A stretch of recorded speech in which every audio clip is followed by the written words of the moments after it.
नमस्ते दोस्तों। कई बार हमारे जीवन में ऐसी परिस्थितियां आती हैं जहां हमें लगता है कि किसी से नफरत करना ही सही रास्ता है। लेकिन क्या होगा अगर वही दुश्मन आपका सबसे बड़ा मददगार बन जाए? आज मैं आपको एक ऐसी ही प्रेरणादायक कहानी सुनाने वाला हूं। चलिए शुरू करते हैं। यह कहानी है दो पड़ोसियों की, रघु और सोमनाथ। इन दोनों के बीच वर्षों से जबरदस्त दुश्मनी थी। बात मामूली से खेत की मेड़ को लेकर शुरू हुई थी, लेकिन धीरे धीरे यह नफरत में बदल गई। वे एक दूसरे को नीचा दिखाने का कोई मौका नहीं छोड़ते थे। गांव वाले भी जानते थे कि अगर रघु सामने से आ रहा है तो सोमनाथ रास्ता बदल लेगा। बदलाव की शुरुआत। एक साल भीषण सूखा पड़ा। गांव के सभी कुओं का पानी सूख गया। रघु और सोमनाथ के खेतों के बीच एक बहुत पुराना कुआं था, जिसे दोनों ही इस्तेमाल नहीं करते थे क्योंकि वह वर्षों से उपेक्षित था और उसमें काफी कचरा जमा हो गया था।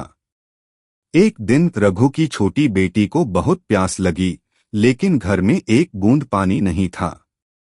वह दौड़कर उसी पुराने कुएं के पास गई, यह उम्मीद करते हुए कि शायद उसमें थोड़ा पानी मिल जाए।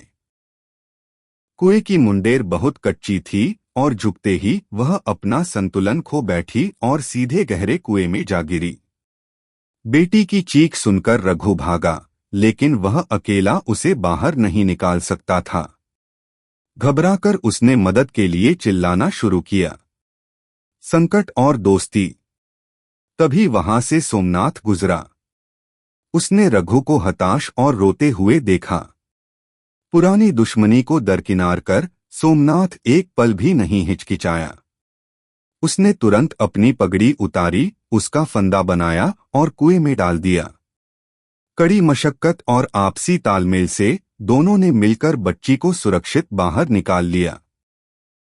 बच्ची के बाहर आते ही रघु के पैरों तले जमीन खिसक गई। वह सोमनाथ के पैरों में गिर पड़ा और फूट फूट कर रोने लगा।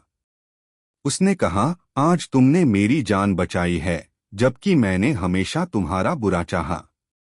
सोमनाथ ने रघु को उठाया और गले लगा लिया। उसने कहा, भाई, पुरानी बातें भूल जाओ।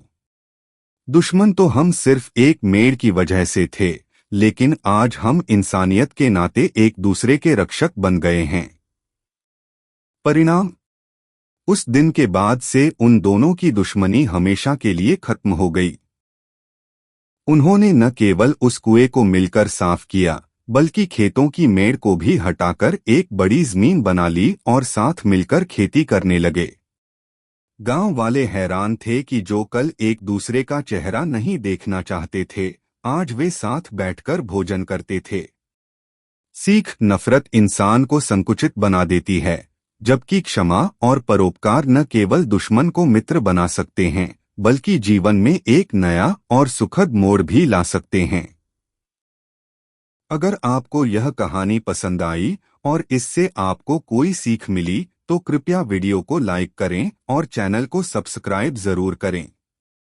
ऐसी प्रेरणादायक कहानियां बनाने में काफी मेहनत लगती है और आपका एक लाइक हमें आगे भी ऐसी ही वीडियो बनाने के लिए बहुत हिम्मत और प्रेरणा देता है। वीडियो देखने के लिए आपका बहुत बहुत धन्यवाद।